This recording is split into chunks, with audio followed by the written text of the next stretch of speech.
Mesdames et messieurs, cet être ignoble a refusé cette chose toute simple, toute facile pour acheter un chalet en Haute-Savoie, apprendre ses leçons à l'école. Parce que la République nous garantit que quand on apprend ses leçons, on achète un chalet en Haute-Savoie.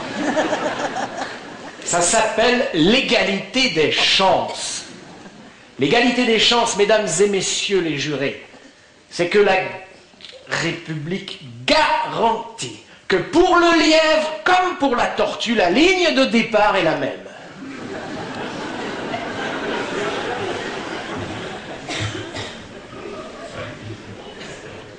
Mesdames et messieurs, mon père voulait que je lui achète un chalet en Haute-Savoie. Alors, évidemment, le chalet aurait été de plein pied, il n'aurait pas monté 4 étages. Et puis, il y aurait eu, vous savez, une source en forme d'abreuvoir creusée dans du bois, là, avec de l'eau pure, limpide, et il aurait bu ça. Et effectivement, mon père ne serait pas mort si j'avais réussi mon ascension sociale et si je lui avais acheté un chalet en Haute-Savoie. C'est ce que l'école promet. Hein. À l'époque, je n'avais pas fait de parapente, je ne pouvais pas lui répliquer. Je ne pouvais pas lui expliquer que tout monte, même le prix des chalets en Haute-Savoie.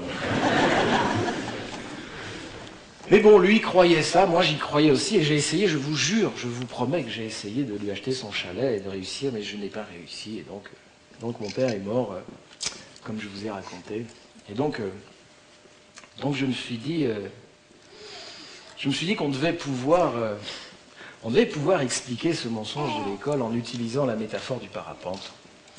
Et donc je vous propose ce soir une leçon de parapente en 10 chapitres, qui est aussi une leçon de déconstruction de la plaisanterie, de l'ascension sociale par la culture. D'accord ?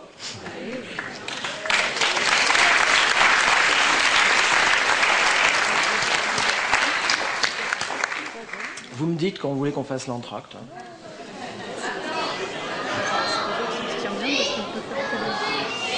On va avancer un peu, Alors la première leçon, c'est la découverte du véhicule culturel. Hein. La première chose qu'on fait quand on s'inscrit dans un stage de parapente, c'est de découvrir ce qu'on appelle la découverte du parapente. Eh bien, c'est exactement la même chose pour l'école. On va découvrir le véhicule culturel, c'est-à-dire le langage. Ok ? Apprendre à lire, écrire, compter, ça vous connaissez ça.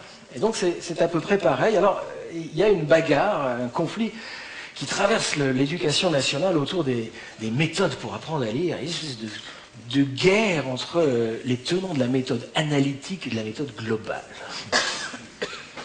Alors, les profs étant pas cons, ils ont vite compris que la méthode analytique pure, c'est de la folie, et que la méthode globale, c'est complètement taré. Et donc, ils font un espèce de mix entre les deux, d'accord ? Et en fait, vous allez voir, c'est exactement pareil pour le parapente.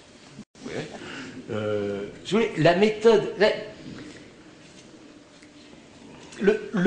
Les enfants n'arrivent pas déjà à l'école égaux devant le langage. C'est ça la grande astuce. Déjà, quand ils arrivent à l'école, ils ne sont pas égaux devant le langage. Mais le riche. Bon, prenons un gosse de riche. Sa mère voit un chien qui court après un chat dans la rue, qu'est-ce qu'elle lui dit ? Elle dit « Oh, gentil beau, regarde le chien, c'est un golden retriever, comme celui de Mamie Béatrix. Je crois qu'il court après un silk point, je crois bien que c'est un siamois silk point, regarde. » Le gosse a déjà fait de l'anglais, enfin je dirais... Le gosse de pauvre, même scène, qu'est-ce qu'elle lui dit ? Elle dit « Oh, regarde Kevin, regarde, un woulou qui court après un mimi. Oh, il est pas mimi le woulou. Oh, pourquoi il court après le mimi le woulou? Oh, le woulou, méchant woulou, il est pas mimi le woulou. »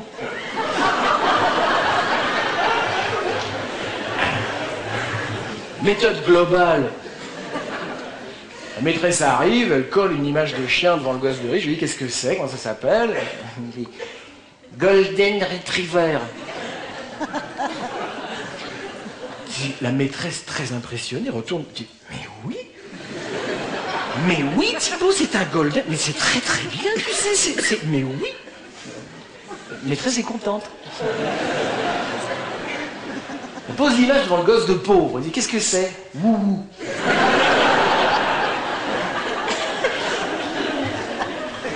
La maîtresse un peu déçue. Je lui dis non, c'est pas un ours, c'est un chien. C'est un chien. Regarde, c'est un chien. Dis, c'est quoi? Boubou. Non, tu m'écoutes pas. C'est un chien. Regarde, dis, répète après moi. Chien. Wouhou. Non, wouhou, c'est ce qu'il dit, c'est son action. Tu es en train de confondre le sujet et l'action.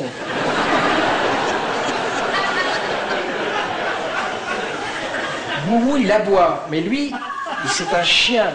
Je te donne une dernière chance. C'est un wouhou. Bon, allez, tac, grille de micro-compétences. Tac, tac. Ne reconnaît pas le sujet de l'action. Enfin, oui, tac.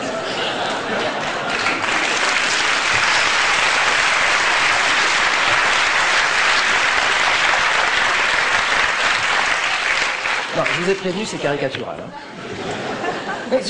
La méthode globale pure avantage clairement une classe sociale au détriment d'une autre. Vous comprenez ça, c'est évident. Enfin, je veux dire, bon.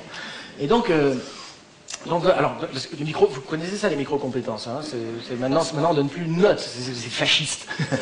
Maintenant, vous avez une espèce de feuille avec 84 micro-compétences. Alors, la personnalité de l'enfant est décomposée en micro-compétences. Il est capable de reconnaître sa droite de sa gauche, de comprendre une question et d'y répondre. Enfin bref. Et en fait, quand vous regardez bien, ces micro-compétences sont toutes des compétences à obéir à ce qui est demandé, d'accord? Okay, par exemple, vous n'avez pas comme compétence, comme micro-compétence, est capable de résister à une autorité injuste ou...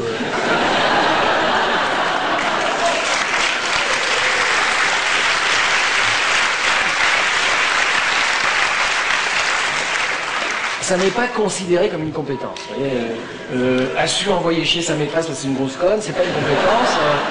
Est capable de faire rire toute la classe, qui est une sacrée compétence par exemple. Non.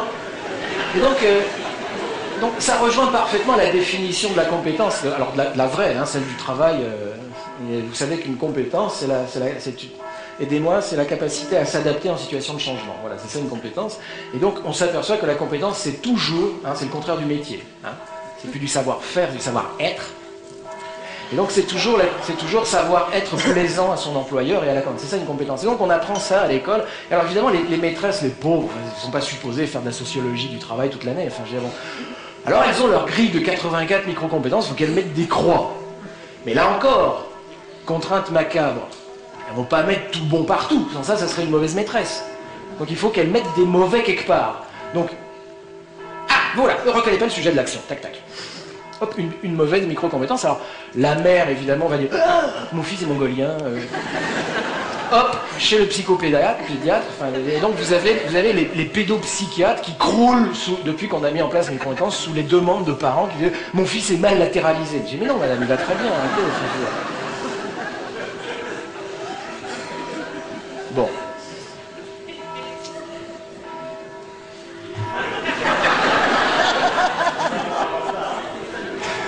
C'est l'Angélus, c'est quoi? Il y a les cathos ici, vous pouvez nous expliquer? Il y a un mariage, oh putain, merde. Ah, ils auraient pu faire un glas, c'est plus lent. Bon non, mais j'avance un peu, non vous...